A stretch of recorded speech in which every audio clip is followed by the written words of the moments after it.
Bismillahirrahmanirrahim. Alhamdulillahirabbil alamin. Wassalatu wassalamu ala Rasulillah wa ala alihi wa sahbihi wa man wala. Rabbi shrah li sadri wa yassir li amri wahlul 'uqdatam min lisani yafqahu qawli. Subhanaka la ilma lana illa ma 'allamtana innaka antal alimul hakim. Allahumma la sahla illa ma ja'altahu sahla wa anta taj'alul hazna idza syi'ta sahlan sahla. Wa sallallahu ala sayyidina Muhammad wa ala alihi wa sahbihi wasallam. Walhamdulillahi rabbil alamin.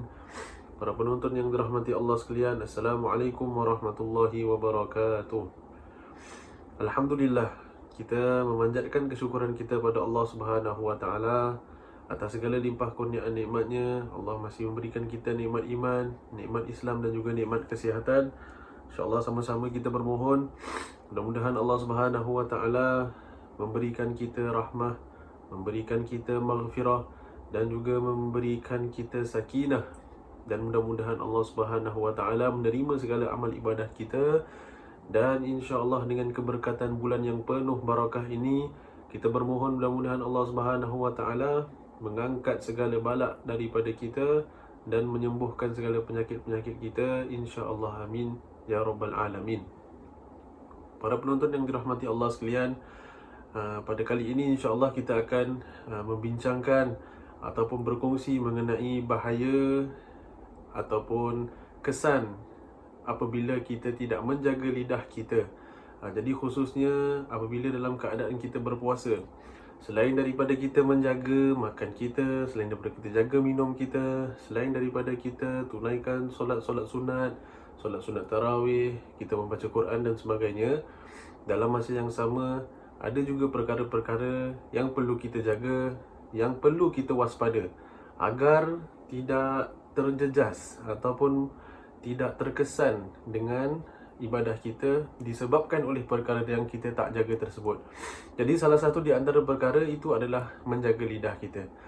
Baik tuan-tuan dan puan-puan yang dirahmati Allah sekalian, sebagai seorang manusia, Allah Subhanahu wa taala telah merahmati ataupun telah memberikan kita kelebihan, iaitu dapat kita bertutur kata dengan lidah. Ada orang yang Allah Subhanahu wa taala tidak memberi nikmat tersebut, malah memberi nikmat yang lain ataupun menggantikan dengan nikmat yang lain. Tetapi bagi mereka-mereka seperti kita ini, alhamdulillah, yang dapat kita bertutur kata, dapat kita menyampaikan mesej, dapat kita, orang kata, membaca Al-Quran ataupun membaca apa saja dengan faedah ataupun dengan manfaat yang Allah berikan kepada kita daripada sudut lidah kita, maka banyaklah kita nak kena bersyukur pada Allah Subhanahu wa taala.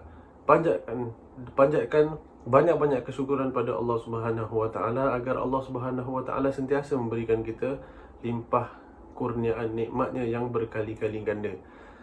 Jadi dengan disebabkan oleh lidah ini, orang Melayu kita ada katakan bahawasanya kerana mulut badan binasa.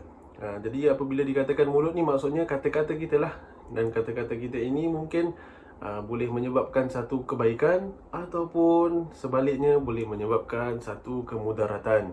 Jadi kita timbangkan diri kita sendiri.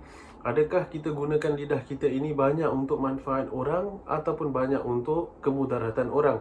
Ataupun mungkin disebabkan oleh lidah kita, orang-orang sekeliling kita ataupun hal keadaan kita ini menjadi lebih mudarat disebabkan oleh lidah kita. Ada orang dia tak kisah, ada orang dia kata apa, alah ustaz, ini apa, lidah ini kira lidah saya lah ni. Jadi apa yang saya nak cakap, apa yang saya rasa, saya terus cakap.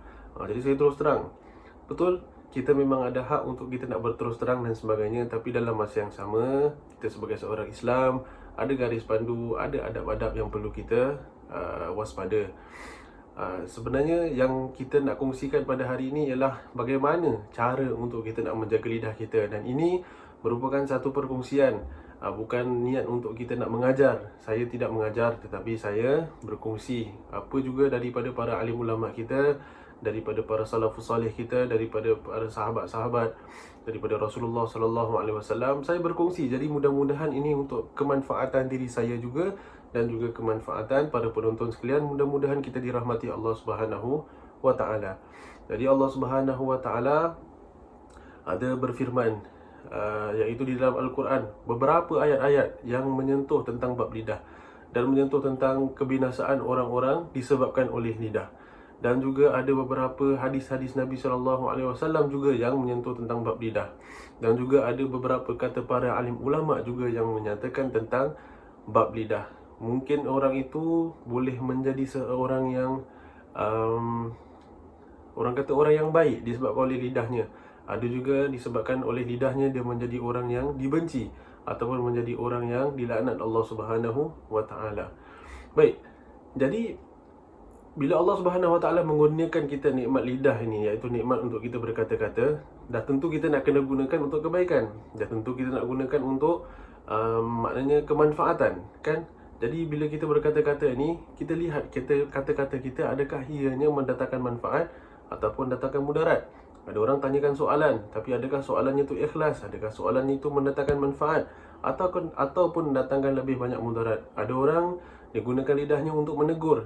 Jadi kita nak kena lihat juga adakah tegurannya itu mendatangkan lebih banyak manfaat ataupun lebih banyak mudarat. Ada orang menggunakan lidahnya untuk menyambung silaturahim. Ada juga orang menggunakan lidahnya untuk ataupun disebabkan oleh lidahnya terputuslah silaturahim. Jadi kita perlu memikirkan, kita perlu tapis. Kita perlu tapis dan juga memikirkan adakah perlu kita melontarkan kata-kata ataupun mungkin kita nak kena tunggu sampai bila waktunya yang lebih tepat untuk kita lontarkan kata-kata tersebut. Kerana setiap tempat ada ataupun setiap kata-kata itu ada kena dengan tempatnya yang tersendiri. Sebab tidak mungkin kita apa orang kata memberikan teguran kepada seorang rakan kita atau saudara kita dalam keadaan yang umum, dalam keadaan yang boleh memalukan dia. Kita boleh menyimpan kata-kata kita. Jadi maknanya kita boleh jaga lidah kita. Dalam masa yang sama, kita juga menjaga hati kita. Jadi, saya nukil daripada kitab Bidayatul Hidayah, karangan Imam Al-Ghazali rahimahullahu ta'ala, iaitu bab menjaga lidah. Katanya Imam Al-Ghazali rahimahullahu ta'ala, antara cara untuk kita nak menjaga lidah kita, kita jaga daripada 8 perkara ini. Ya, daripada 8 perkara ini. Jadi yang pertama, katanya jangan kita berbohong, kan? Jangan kita berbohong. Berbohong ini iaitu menyatakan perkara selain daripada perkara yang sebenar. Dia kata janganlah engkau berbohong sama ada bersungguh-sungguh atau bergurau. Walaupun dalam keadaan bergurau, elakkan daripada berkata-kata dengan kata yang bohong. Ini antara cara macam mana kita nak jaga lidah kita. Cara yang pertama, jangan kita berbohong. Kerana kenapa? Kerana ada juga hadis Nabi SAW yang menyatakan antaranya bahawasanya alamatul munafiki talatun. Tanda-tanda orang munafik ni ada 3. Idza haddatha kadzaba, jika dia berkata-kata dia berbohong. Wa idza wa'ada akhlafa, dan apabila dia berjanji dia memungkirinya. Wa idza tumina khana, atau kama qala Nabi SAW, dan apabila dia diberikan amanah dia mengkhianati. Jadi tanda-tanda orang munafik itu salah satunya adalah berbohong. Jadi dalam cara apa, dalam apa jua keadaan kita, elakkan daripada kita berkata-kata dengan kata-kata yang tidak benar. Itu yang pertama. Dan yang kedua, seperti mana juga hadis Nabi SAW yang disebutkan tadi, iaitu menyalahi janji, iaitu memungkiri janji. Orang dah, apa orang kata, berikan janjinya kepada kita, atau kita telah memberikan janji kita kepada orang, kita perlu kotakan janji kita, kan? Jadi maknanya bila kita menyalahi janji, itulah antara cara kita tidak menjaga lidah kita, iaitu kita dah salah guna mengenai lidah kita, ya? Kita dah salah gunakan lidah kita. Rasulullah SAW pernah bersabda, yang mana artinya 3 perkara apabila ada pada seseorang, maka ia adalah orang yang munafik, kan? Tadi seperti mana yang kita katakan tadilah. Jadi munafik amal dan bukan munafik akidah. Dan iaitu walaupun ia puasa dan semayang, dalam keadaan dia puasa ni, dia menyalahi janji. Walaupun dia dirikan solat, walaupun dia puasa dalam bulan Ramadan, tapi apabila dia menyalahi janji, apabila dia berkata-kata dengan kata yang bohong, maknanya dia termasuk dalam kategori munafik. Iaitu apabila salah satunya, apabila ia bercakap bohong, dan apabila ia berjanji, ia mungkir, dan apabila ia diamanahkan sesuatu, ia khianat. Jadi janganlah kita sedaya upaya kita cuba untuk mengubah, kita sedaya upaya untuk mengubah nasib diri kita, ataupun kita mengubah kebiasaan kita. Kalau bagi siapa yang mungkin terbiasa cakap bohong, terbiasa salah janji, ataupun memungkiri janjilah, walaupun kita janji dengan kawan kita, kita cakap kita sampai pukul 9, Tapi jarang kita sampai pukul 9. Kadang kita janji pukul 9 sampai 9.45, kadang pukul 10. Itu antara orang kata contoh-contoh orang yang menyalahi janji. Jadi cuba sedaya upaya kita untuk meninggalkan kebiasaan tersebut demi untuk menyelamatkan lidah kita. Jadi yang pertama tadi, jangan kita berbohong. Yang kedua, jangan kita menyalahi janji. Dan yang ketiga, kata Imam Al-Ghazali rahimahullah ta'ala, elakkan daripada mengumpat. Mengumpat ni apa? Iaitu ghibah. Mengumpat ini ialah memperkatakan hal seseorang yang lain di belakangnya. Dan hal itu lebih teruk lagi apabila ia merupakan satu keaiban. Jadi inilah satu perkara yang biasa sedap kita dengar. Kenapa sedap kita dengar? Sebab dia cerita-cerita yang membuka keaiban orang dan kita sedap dengar. Dan bila kita ceritakan pun sedap kita cerita, sebab cerita tentang hal orang. Ini mengumpat ni maknanya kita tidak menjaga lidah kita. Jadi maksudnya salah satu daripada tanda-tanda ataupun daripada perkara untuk kita nak jaga lidah kita, salah satunya adalah daripada mengumpat. Jangan kita memperkatakan hal orang lain. Kerana apa? Dosa mengumpat adalah lebih berat daripada 30 kali berzina, seperti yang disebutkan dalam sebuah hadis Nabi SAW. Jadi maknanya kita memperkatakan hal keburukan orang lain, kita membuka keaiban orang lain, kita seolah-olah memalukan orang lain di belakangnya. Dia tak tahu apa-apa. Tapi yang untungnya di sini adalah orang tersebut, kerana dia ini diumpat. Jadi apabila dia diumpat, makanya pahala-pahala yang kita amalkan ataupun yang orang-orang yang mengumpat tu amalkan dekat akhirat nanti akan diberikan kepada si fulan tersebut. Jadi kita rugilah. Kita dah solat, kita dah puasa bulan Ramadan, kita dah lakukan amal kebaikan, amal kebajikan, tapi akhirnya pahala kita hilang pergi dekat orang yang kita umpat tu. Jadi makanya dia free ataupun dia senang-senang saja. Dia mungkin buat satu kesilapan, mungkin dosanya tu dengan Allah Subhanahu Wa Taala. Dan mungkin dosanya tu itu saja yang dilakukan. Dia tidak ada dosa-dosa yang lain. Dia mungkin tak pernah memperkatakan hal orang lain. Dia mungkin tak pernah menyibuk ataupun kepo tentang hal orang lain, tapi orang lain memperkatakan tentang halnya, tapi akhirnya pahala-pahala semuanya diberikan kepadanya daripada orang-orang yang mengumpati dirinya. Jadi itulah kita nak lihatlah, kalau kita nak, antara cara kita nak jaga lidah kita, tinggalkan mengumpat kan. Kalau kita ada kawan-kawan atau mungkin kita ada WhatsApp group, WhatsApp group tu kira WhatsApp group yang tak baik lah. Maksudnya biasanya menjadi bahan perbualan dalam WhatsApp group tersebut adalah umpatan ataupun membawang kan, cerita-cerita pasal orang. Kau tahu tak, dia tu dia buat macam gini ataupun si fulan dia melakukan sedemikian tanpa asas dan bukti. Walaupun cerita tu betul, tapi itu satu perkara yang tidak baik kerana ia membuka keaiban. Jadi tanyakan kepada diri kita, kalau misalnya itu diperlakukan ke atas diri kita, adakah kita boleh menerimanya? Kalau kita tak mampu nak menerimanya, jangan kita memperlakukan ke atas orang lain. Dan juga ada hadis Nabi SAW yang menyatakan, man satara musliman satarahullahu fid dunya wal akhirah. Siapa yang menutupi keaiban orang Islam, maka Allah Subhanahu Wa Taala akan menutupi keaibannya fid dunya, di dunia, wal akhirah, dan di akhirat. Jadi mungkin kita buka keaiban orang itu dekat dunia saja, mungkin dalam kita punya kenalan-kenalan saja. Tapi bila Allah Subhanahu Wa Taala membuka aib kita, Allah Subhanahu Wa Taala bukan buka aib dekat kenalan kita, tapi dekat seluruh masyarakat atau seluruh umat manusia, daripada zaman Nabi Adam sampailah ke zaman Nabi Muhammad SAW, sampailah ke akhir manusia yang hidup. Jadi aib kita ni terbuka. Allah Subhanahu Wa Taala akan membuka. Kerana apa? Kerana kita membuka keaiban orang tersebut. Jadi sebelum kita memperkatakan sesuatu, sebelum kita melontarkan satu-satu umpatan dan sebagainya, kita fikir dulu. Sebelum terkena kepada diri kita, baik kita berhenti dan elakkan daripada mengumpat. Kerana apa? Akhirnya nanti kita pula yang nak kena jawab. Dan juga ada firman Allah Subhanahu Wa Taala di dalam surah Al-Hujurat. Allah Subhanahu Wa Taala bersabda, wala yaghtab ba'dukum ba'dha ayuhibbu ahadukum an ta'kula lahma akhihi maitan fakarihtumuh. Yang bermaksud, dan janganlah sebahagian kamu mengumpat sebahagian yang lain. Apakah seseorang kamu suka memakan daging saudaranya yang sudah menjadi bangkai, maka sudah tentu kamu merasa jijik daripadanya. Ini adalah firman Allah Subhanahu Wa Taala. Apabila kita mengumpat ni, seolah-olah kita memakan daging saudara kita yang sudah pun mati. Jadi adakah kita suka? Itu maknanya jijiknya atau hinanya orang mengumpat di sisi Allah Subhanahu wa Ta'ala. Jadi maknanya ini satu perkara yang kita nak kena muhasabah. Sekarang mengumpat bukan lidah je, tuan-tuan dan puan-puan dirahmati Allah. Kita nak kena jaga juga sosial media kita, Facebook kita, Instagram kita, lagi-lagi WhatsApp kita kan. Kalau WhatsApp group dan sebagainya kan, kita PM kawan kita, kita ceritakan tentang hal keburukan orang lain. Malah yang lebih teruk lagi kalau kita snapshot, kita ambil gambar, mungkin kita ambil gambar posting dia, kita screenshot posting dia, kita jadikan bahan, atau kita ambil gambar dia, sembunyi-sembunyi kita ambil gambar dia dengan niat nak buka aib dia, kita send dekat WhatsApp group dan sebagainya. Itu kita dah menjadi satu punca, ataupun kita jadi satu sebab musabab orang mengumpat, ataupun satu bahan untuk kita umpat. Jadi kita nak kena hati-hati.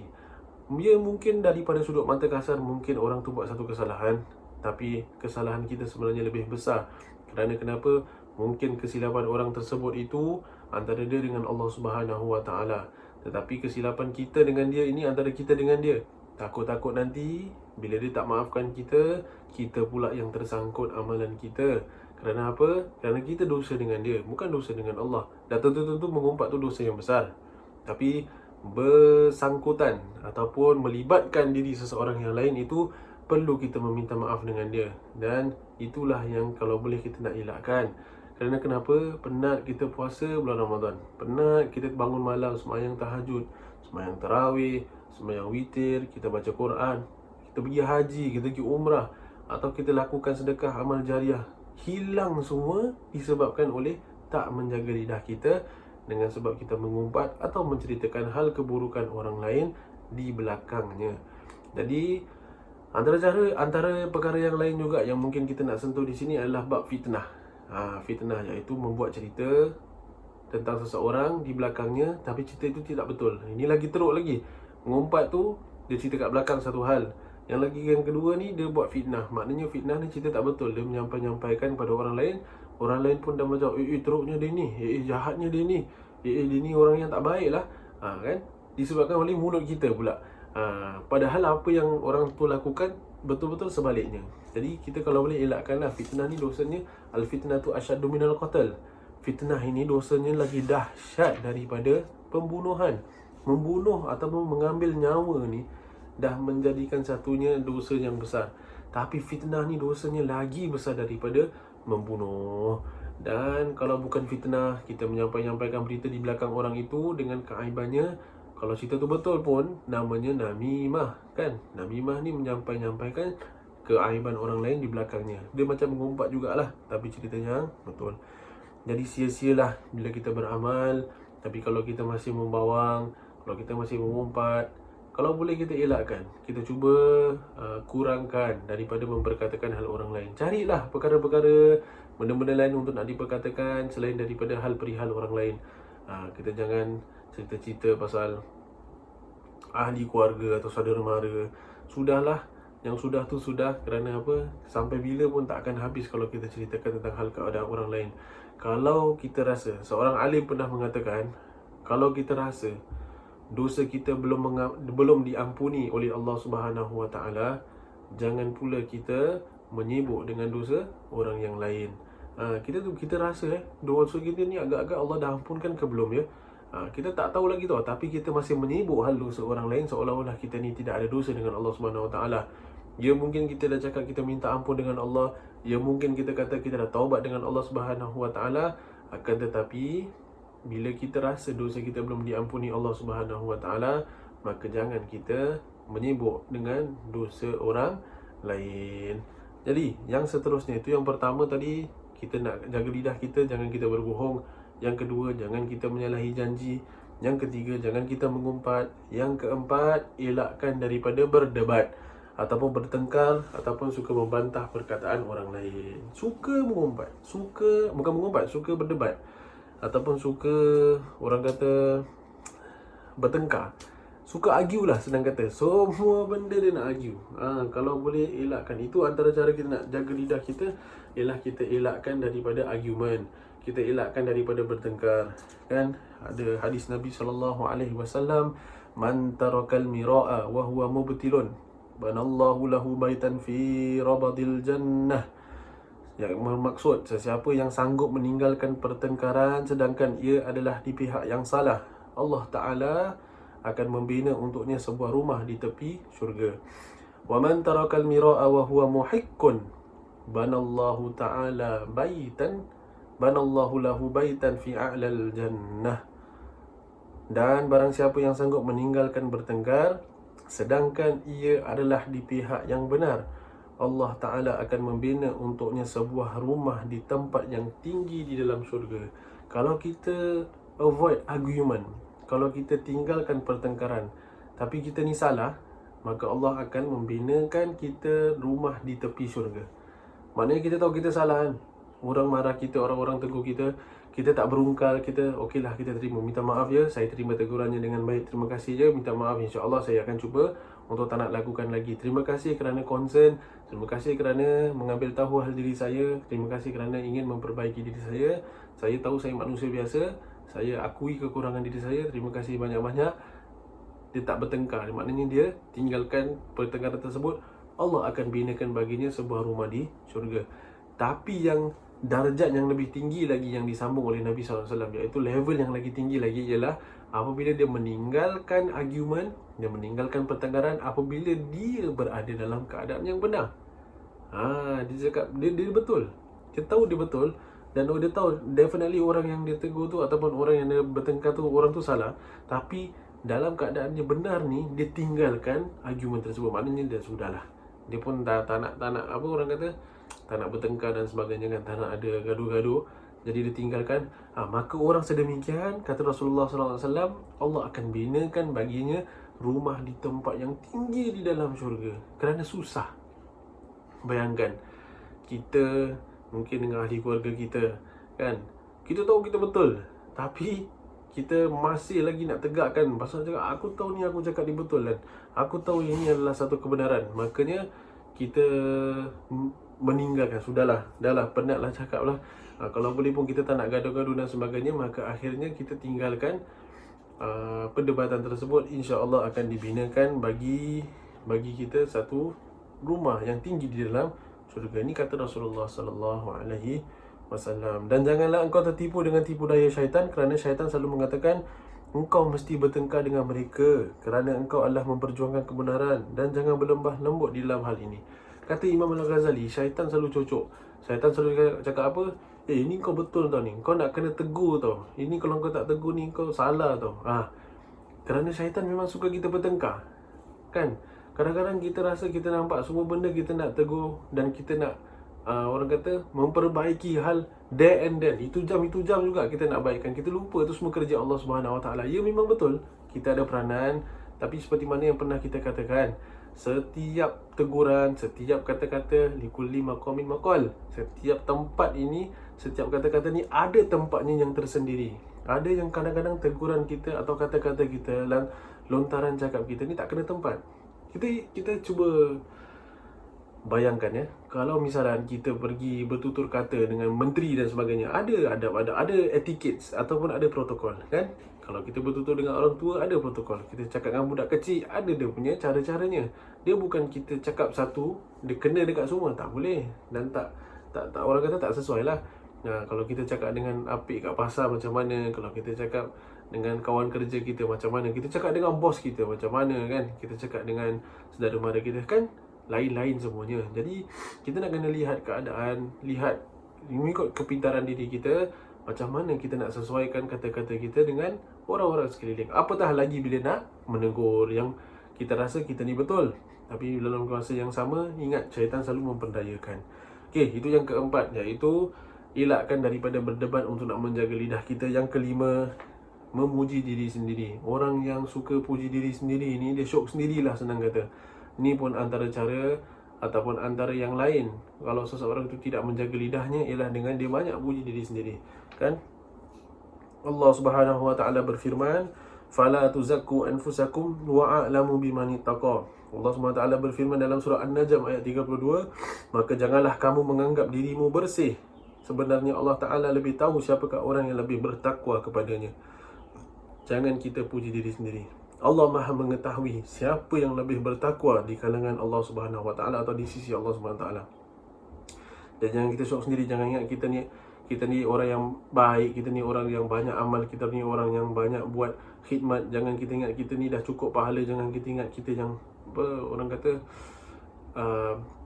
tinggi darjatnya di sisi Allah dan sebagainya. Sentiasa pandang diri kita ni dengan pandangan yang hina. Aku ni pendosa, aku ni banyak dosa, aku ni banyak dosa dengan orang, banyak dosa dengan Tuhan, banyak amal ibadah aku ni kurang. Entah kalau dah ibadah pun tak Allah terima ke tidak. Jadi bila kita sentiasa merendahkan diri kita, insya-Allah kita akan mewarisi sifat tawaduk dan sentiasa memandang hina, memandang kotor diri kita, dan dengan itulah insya-Allah lebih kurang akan mendorong diri kita daripada mengelakkan, daripada memuji diri sendiri.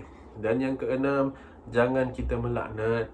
Kan, jangan kita melaknat. Nak jaga lidah kita, jangan kita suka melaknat, jangan kita suka memaki hamun orang, jangan kita suka mempersalahkan orang, berbual kasar dengan orang, tinggi bahasa ataupun kasar bahasa, ataupun dengan kurang adab dan sebagainya.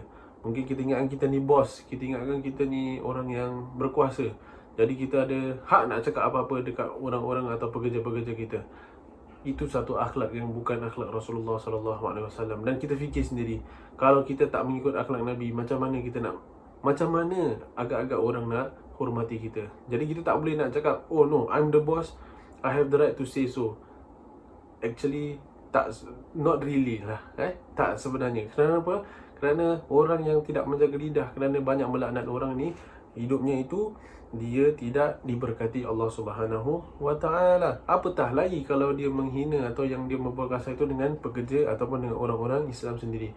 Dan juga jangan melaknat apa lagi? Jangan melaknat binatang-binatang, jangan melaknat tumbuh-tumbuhan, jangan melaknat biasa ni bulan Ramadan ni bulan puasa, makanan. Maklumlah kadang bulan puasa, kadang orang rumah masak mungkin tak sesedap macam luar Ramadan. Kita pula alamak masin lah, alamak tawar lah, sejuk lah, apalah ini pedas lah.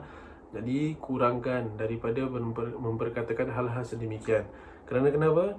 Kerana jangan pernah sekali-sekali kita melaknat makan, kerana itu satu sifat yang tidak baik, satu sifat yang bukan sifat Nabi SAW.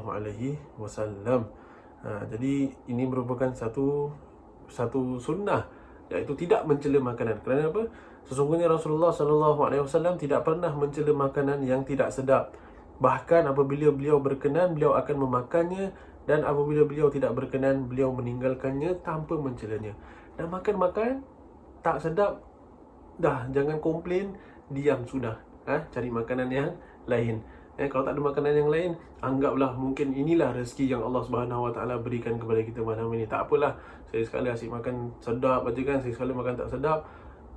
Kita muhasabahlah diri. Kita ingat juga, kita ni sekurang-kurangnya dapatlah juga makan. Ada juga makanan atas meja. Ada juga orang yang tak ada makanan atas meja. Ada orang meja pun tak ada, kan? Sampai begitu sekali tahapnya. Jadi kita banyak bersyukur pada Allah Subhanahu Wa Taala. Jangan mencela makanan. Tertawa sikit, tambah garam. Termasin sikit, tambah air. Kalau rasa macam tak boleh nak tambah air, kita makan sekadar yang mampu. Jangan kita biasa mencela makanan. Dan yang seterusnya, antara cara untuk menjaga lidah kita, jangan doakan keburukan orang lain, jangan doakan kecelakaan kepada orang lain, ya. Kerana kenapa? Kerana ini adalah cara yang sangat-sangat dikeji Allah Subhanahu Wa Taala, iaitu mendoakan keburukan orang lain. Dia kata apa? Semoga dia dilaknatlah, mudah-mudahan Allah balaslah dengan balasan yang sewajarnya. Tak usah, kerana itu bukan ajaran Nabi SAW. Jangan kita melaknat ataupun jangan kita mendoakan kecelakaan kepada orang lain, walaupun orang lain melakukan yang tak baik kepada diri kita. Dan yang terakhir sekali, jangan kita mengejek-ngejek ataupun bergurau-gurau sampai seorang yang tersebut itu malu. Jangan kita, orang kata gurau kasar lah. Tak semua orang boleh terima gurauan yang kasar. Kita tak boleh, itu antara cara untuk nak menjaga lidah kita, ialah kita kurangkan bergurau dengan gurauan yang kasar, yang iaitu mengejek orang yang lain. Jadi inilah perkara-perkara yang perlu kita jaga, iaitu menjaga lidah kita daripada kebinasaan. Kebinasaan apa? Kebinasaan badan kita, kebinasaan amal ibadah kita. Kerana rugi kita beribadah, rugi kita beramal, tetapi lidah kita tak jaga. Dan kerana lidah kita lah takut-takut, na'udzubillah min zalik, seseorang itu dijerumuskan dalam api neraka disebabkan oleh lidahnya, kena apa yang telah disampaikan tadi. Mudah-mudahan Allah Subhanahu Wa Taala memberkati perkongsian kita, dan mudah-mudahan ini bermanfaat untuk kita dunia akhirat, dan minta maaf di atas segala salah silap, dan mudah-mudahan segala kebaikan itu datangnya daripada Allah Subhanahu Wa Taala. Saya bermohon dan berdoa mudah-mudahan semua amal ibadah kita diterima Allah Subhanahu Wa Taala, dan insya-Allah dapat keberkatan daripada Allah Subhanahu Wa Taala. Mudah-mudahan disampaikan semua hajat-hajat kita. Amin ya rabbal alamin. Sekian saja, wabillahi taufik wal hidayah. Wassalamualaikum warahmatullahi wabarakatuh.